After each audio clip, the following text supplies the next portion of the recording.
নমস্কার।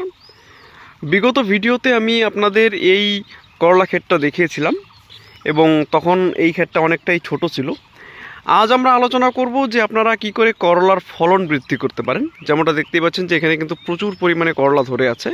এই সাইডটা সম্পূর্ণটা দেখতে পাবেন যে গাছে কিন্তু প্রায় ছেয়ে গেছে গোটা মাচাটা এবং প্রচুর পরিমাণে কিন্তু এখানে ফল রয়েছে। দেখতে পাচ্ছেন যে বড় ছোট প্রচুর পরিমাণে এখানে কিন্তু আমরা ফল দেখতে পাচ্ছি। এই ফল কিন্তু আপনারাও পেতে পারেন। এর জন্য আপনাদের কিন্তু সঠিক সময়ে সঠিক পরিচর্যা করতে হবে।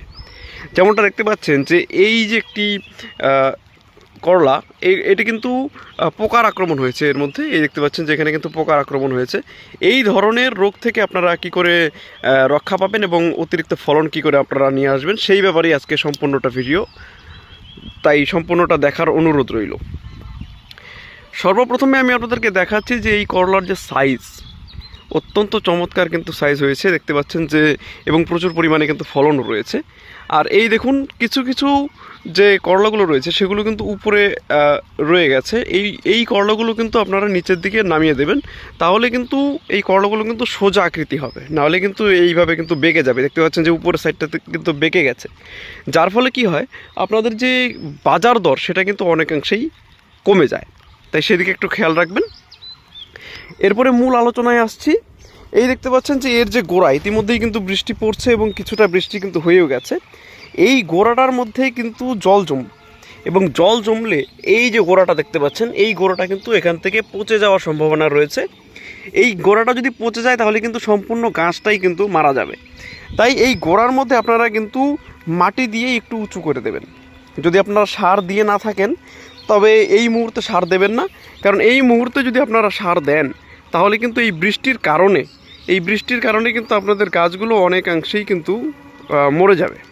তাই সেই দিকে আপনারা খেয়াল রাখবেন। এবং এর পরবর্তীতে আমি বলবো যে এই যে করলাগুলো দেখতে পাচ্ছেন এগুলো কিন্তু ঘন ঘন আপনারা হারভেস্ট করবেন, কারণ এইভাবে যদি আপনারা করলাগুলো হারভেস্ট না করেন তাহলে কিন্তু পুনরায় আবার নতুন করে যে ফল আসা সেটা কিন্তু আসবে না এবং আপনাদের যে দ্রুততার সঙ্গে ফল বৃদ্ধি পায় সেটাও কিন্তু পাবে না। এই সামনের সাইডটা যদি আমি আপনাদেরকে দেখাই, দেখতে পাচ্ছেন যে এখানে কী পরিমাণে করলা কিন্তু ধরে আছে। এই দেখতে পাচ্ছেন, এই দেখুন সম্পূর্ণ জায়গার মধ্যে কিন্তু অসংখ্য করলা ধরে আছে। তো আমি আপনাদের যে বললাম যে গোড়ার দিকটা খেয়াল রাখবেন এবং দেখতে পাবেন যে অপ্রয়োজনীয় যে ডগাগুলো রয়েছে, এই যে অপ্রয়োজনীয় যে ডগাগুলো রয়েছে সেই ডগাগুলো কিন্তু আপনারা কেটে দেবেন। কেটে দেওয়ার ফলে কী হবে, আপনাদের গাছ কিন্তু সম্পূর্ণ ভারমুক্ত হয়ে যাবে, যার ফলে কী হবে নিচের সাইডটাতে এই দেখুন এগুলো কিন্তু অপ্রয়োজনীয় ডগা এবং এখানে কিন্তু ফুল ফল রয়েছে। এই ফুল ফলের মায়া কিন্তু আপনারা করবেন না। এই দেখতে পাচ্ছেন এখানে ফুল রয়েছে, এই ফুল ফলের মায়া আপনারা করবেন না, তাহলে কিন্তু গাছ আপনাদের চোট পেয়ে যাবে এবং ফলনে কিন্তু ক্ষতিগ্রস্ত হবে। এই কয়েকটা ছোটোখাটো বিষয় আপনারা খেয়াল রাখবেন এবং এর পরবর্তীতে আপনারা সার কী ব্যবহার করবেন সেদিকে আসেন। এই সময়ে দ্রুততার সঙ্গে যদি আপনাদের গাছকে বৃদ্ধি করাতে চান তাহলে কিন্তু আপনাদের 2-3টে সার মিক্স করে মারতে হবে। যেমন ডিএপি 10-26 এবং তার সঙ্গে সঙ্গে কিছুটা পরিমাণে ইউরিয়া আপনারা ব্যবহার করবেন এবং গাছের গোড়ায় দিয়ে দেবেন। এই যেমনটা আমরা দিয়েছি, যেখানে লক্ষ্য করতে পারছেন যে কিছুটা পরিমাণের কিন্তু সার এখনও পর্যন্ত রয়ে গেছে। যদিও ইতিমধ্যেই কিন্তু এখানে প্রচুর পরিমাণে বৃষ্টি হয়েছে, তবুও কিন্তু কিছুটা অংশ সারের রয়ে গেছে। এখানে ডিএপি দেওয়ার কারণ হচ্ছে গাছগুলো যাতে অতিরিক্ত দ্রুততার সঙ্গে ছড়িয়ে যায়। যেমনটা দেখতে পাচ্ছেন এখানে কিন্তু অনেকাংশেই ছড়িয়ে গেছে। এবং 10-26 কারণ হচ্ছে 10-26 হলো আপনাদের গাছকে শক্তি দেবে, সবল হয়ে উঠবে আপনাদের গাছ। এবং ইউরিয়া আপনারা কী করবে, দুটো সারকে মিক্স করে আপনারা কিন্তু ব্যবহার করলে খুব দ্রুততার সঙ্গে কিন্তু কাজ করবে। এবং শুধুমাত্র সার দিলেই চলবে না, এই সারগুলোর সঙ্গে কিছু কিছু অনুখাদ্য আপনাদের ব্যবহার করতে হবে, যে অনুখাদ্যগুলি ব্যবহার করার ফলে আপনাদের গাছের যে গ্রোথ সেগুলো কিন্তু পুনরায় আবার ফিরে আসবে এবং যথেষ্ট গ্রোথ হয়েছে। আমি কি ব্যবহার করেছি আমি আপনাদের সেটাই বলছি। আমি এখানে ব্যবহার করেছি হিউমিক পাওয়ার, অর্থাৎ হিউমিক অ্যাসিডযুক্ত যে সমস্ত অনুখাদ্যগুলি রয়েছে সেগুলো আপনারা ব্যবহার করবেন, তাহলে দেখবেন যে অতিরিক্ত ফল আপনারা পাবেন। এবং তার সঙ্গে সঙ্গে অবশ্যই আপনারা কিন্তু ক্যালসিয়াম দেবেন। ক্যালসিয়াম প্রতি বিঘেতে 3 থেকে 4 কিলো 5 কিলো পর্যন্ত দেওয়া যায়, কোনো প্রবলেম নেই। আপনারা আপনাদের পরিমাণ মতো আপনারা দেবেন। এই কয়েকটি আপনারা দিয়ে তারপরে কিন্তু এই যে গোড়াটা দেখতে পাচ্ছেন, এই গোড়াটা কিন্তু আপনারা উঁচু করে ঢিবি বানিয়ে দেবেন।